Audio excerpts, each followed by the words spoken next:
नमस्कृत्य नरं चैव नरोत्तमं देवीं सरस्वतीं व्यासं ततो जयमुदीरयेत्। ओम नमो भगवते वासुदेवाय, ओम नमः पितामहाय, ओम नमः प्रजापतिभ्यः, ओम नमः कृष्णद्वैपायनाय, ओम नमः सर्वविघ्नविनायकेभ्यः।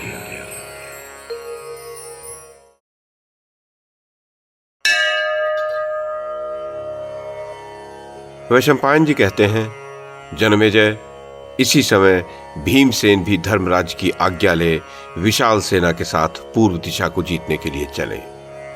भीमसेन ने पहले पांचालों की महानगरी अहिछत्रा में जाकर भांति भांति के उपायों से पांचाल वीरों को समझा बुझाकर वश में किया। वहां से आगे जाकर गंडक अर्थात गंडकी नदी के तटवर्ती और विदेह अर्थात मिथिला देशों को थोड़े ही समय में जीतकर दशार्ण देश को भी अपने अधिकार में कर लिया। वहां दशार्ण नरेश सुधर्मा ने भीमसेन के साथ बिना अस्त्र शस्त्र के ही महान युद्ध किया। उन दोनों का वह मल्ल युद्ध रोंगटे खड़े कर देने वाला था। भीमसेन ने उस महामना राजा का यह अद्भुत पराक्रम देखकर महाबली सुधर्मा को अपना प्रधान सेनापति बना लिया। राजन, इसके बाद वे पूर्व दिशा की ओर बढ़े। वहां भीम ने अश्वमेध देश के राजा रोचमान को जीत लिया। फिर भीम ने कोमल व्यवहार के द्वारा ही पूर्व देश पर विजय प्राप्त कर ली। तदनंतर दक्षिण जाकर पुलिंदों के महान नगर सुकुमार और वहां के राजा सुमित्र को भी अपने अधीन कर लिया। जनमेजय, तत्पश्चात महापराक्रमी शिशुपाल के यहां वे गए। परंतप चेदीराज शिशुपाल ने भी पांडु कुमार भीम का अभिप्राय जानकर नगर से बाहर आ स्वागत सत्कार के साथ उन्हें अपनाया। कुरुकुल और चेदी कुल के वे श्रेष्ठ पुरुष परस्पर मिलकर दोनों ने दोनों कुलों के कुशल प्रश्न पूछे। राजन, तदनंतर चेदीराज ने अपना राष्ट्र भीमसेन को सौंपकर हंसते हुए कहा, अनग, ये क्या करते हो? तब भीमसेन ने उससे धर्मराज जो कुछ करना चाहते थे वह सब कह सुनाया। तदनंतर राजा शिशुपाल ने उनकी बात मानकर कर देना स्वीकार कर लिया। राजन, उसके बाद शिशुपाल से सम्मानित हो भीमसेन अपनी सेना और सवारियों के साथ 13 दिन वहां रहकर कुमार देश गए और वहां के राजा श्रीनिमान तथा कौशलराज बृहद्वल को परास्त किया।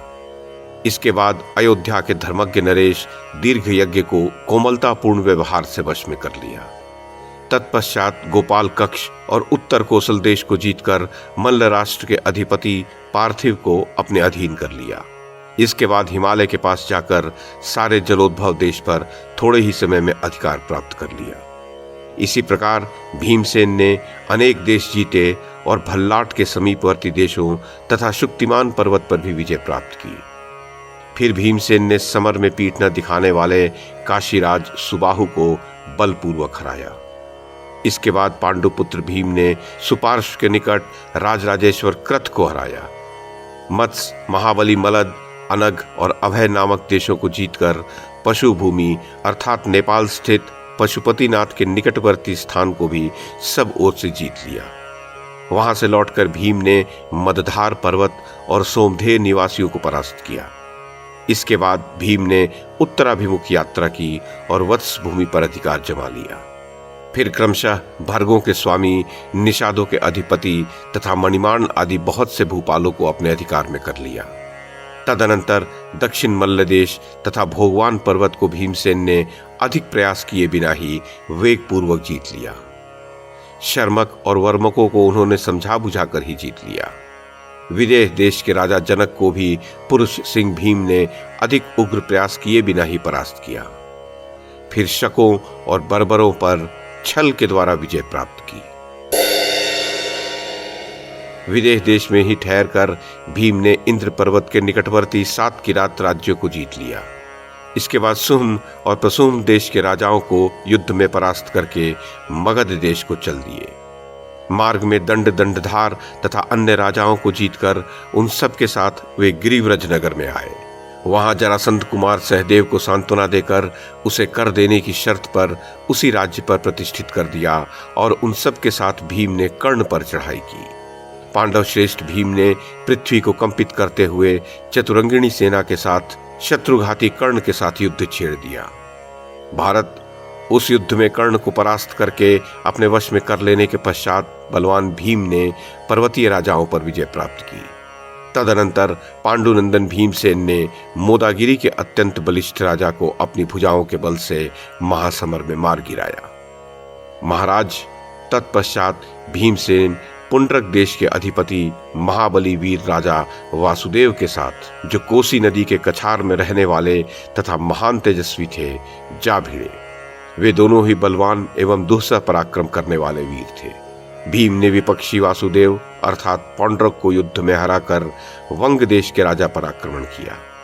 तदनंतर भीमसेन ने समुद्रसेन, भूपाल चंद्रसेन, राजा ताम्रलिप्त, करवटाधिपति तथा सोम नरेश को जीतकर समुद्र के तट पर निवास करने वाले समस्त म्लेच्छों को भी अपने अधीन कर लिया। इस प्रकार पवनपुत्र बलवान भीम ने बहुत से देशों पर अधिकार प्राप्त करके उन सब से धन लेकर लोहित्य देश की यात्रा की। वहां उन्होंने समुद्र के टापुओं में रहने वाले बहुत से म्लेच्छ राजाओं को जीतकर उनसे कर के रूप में भांति भांति के रत्न वसूल किए। इतना ही नहीं, उन राजाओं ने भीमसेन को चंदन, अगुरु, वस्त्र, मणि, मोती, कंबल, स्वर्ण, रजत और बहुमूल्य मूंगे भेंट किए। भीमसेन पर उन्होंने करोड़ों की संख्या में धन रत्नों की वर्षा की, अर्थात कर के रूप में धन रत्न प्रदान किए।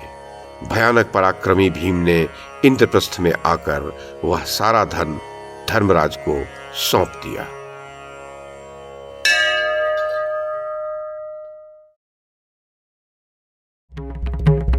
YouTube के माध्यम से महाभारत की कथा को एक श्रृंखला के रूप में प्रस्तुत करने का हमारा यह प्रयास यदि आपको सराहनीय लगा हो तो कृपया इस कड़ी को लाइक और शेयर करें, चैनल को सब्सक्राइब करें और बेल आइकन को दबाएं। साथ में अन्य लोगों को भी देखने के लिए प्रेरित करें। धन्यवाद और नमस्कार।